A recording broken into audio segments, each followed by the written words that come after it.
Hi, it's Granny. You see that picture? Did I look happy in that picture? To you? I guess I was. That was my last boyfriend, male friend, lover, traveler, whatever you want to call him. That was Richie from England. Richie from England was a really nice guy, but we didn't have a whole lot in common. Sadly, he thought I was a woman like the ones he left back in England. Well, you know, if you can't find any in England, you probably can't find any in Texas. Texas women are just a little more independent, a little more outspoken, a little more set in their ways. Okay? He came to America the first time, and I showed him like the Texas Gulf Coast, NASA, things like that. You know, just he was here for like 2 weeks, and it wasn't so bad. Okay, the first trip was not so bad, but when he went home, he became very insistent that I be online when he got online. Well, there's 6 hours difference from the time that he woke up in the morning to the time that I went to bed at night. So I'd be there like, what, 1 o'clock in the morning and stuff, or 3 o'clock in the morning, and then he would get online before he went to work. Hello? Yeah, I don't mind being online.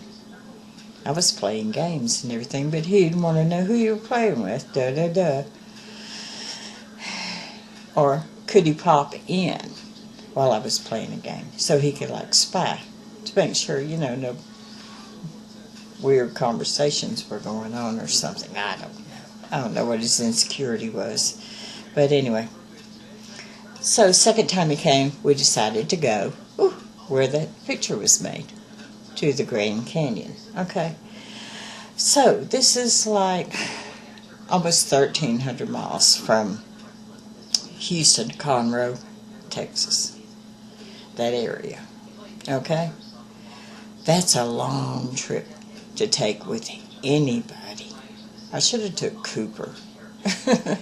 I should have taken my dog. But I didn't. I don't even know if I had Cooper then or not. Anyway,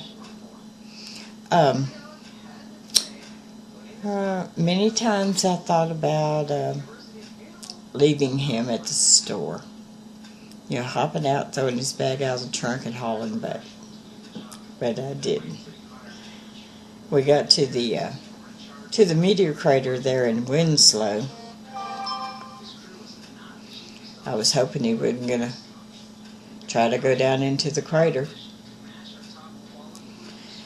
But, you know, when we got to the Grand Canyon, I was like, oh, please, please, please, don't be tempted, Mary. Don't be tempted.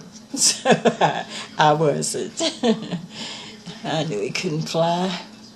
But anyway, it was one long trip, okay? I listened to talk radio. He wanted to listen to the oldies. I would rather not listen to the oldies because you don't know all the words of the song and you make it up as we go along, and I'm not into that, okay? You're not Frank Sinatra and you're not going to do it your way, okay? He had a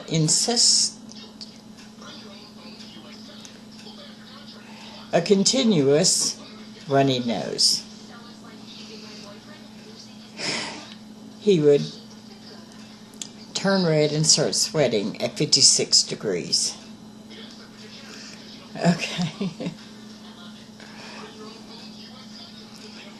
He would whistle incessantly. He was always so friggin' cheerful when he woke up in the morning. And I'm like, where's my Diet Dr. Pepper? I gotta wake up before I deal with all this. didn't buy caffeine. He would go get him some coffee. He would go and eat breakfast, leave me upstairs, which is fine. I enjoyed the time by myself. Like I said, it was a clash of two cultures.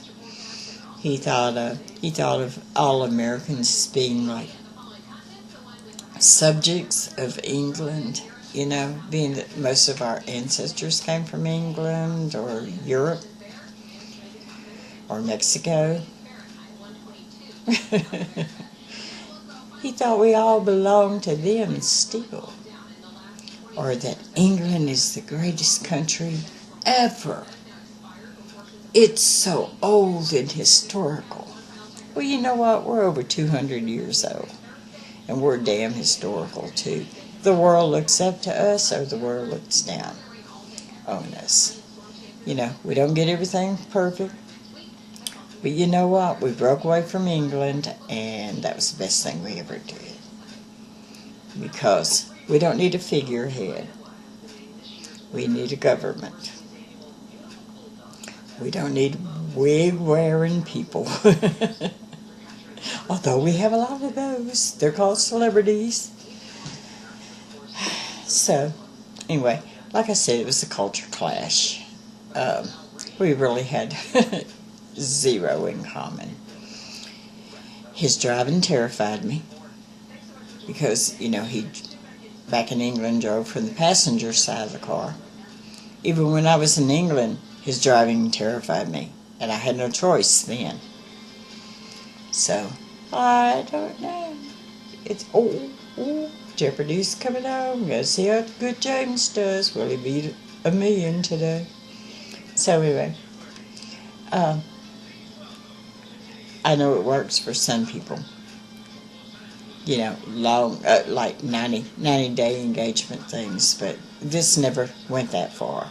He kept sending me love letters, emailing me love letters, telling me he wanted nobody else in his life. Da-da-da-da-da. Where are you? Hello? Whatever. So, would I date again? Probably. I'll give it a chance, I'm not adverse to it. I enjoy meeting new people and going out to eat or to a movie and stuff. People that I might have something in common with works out really well.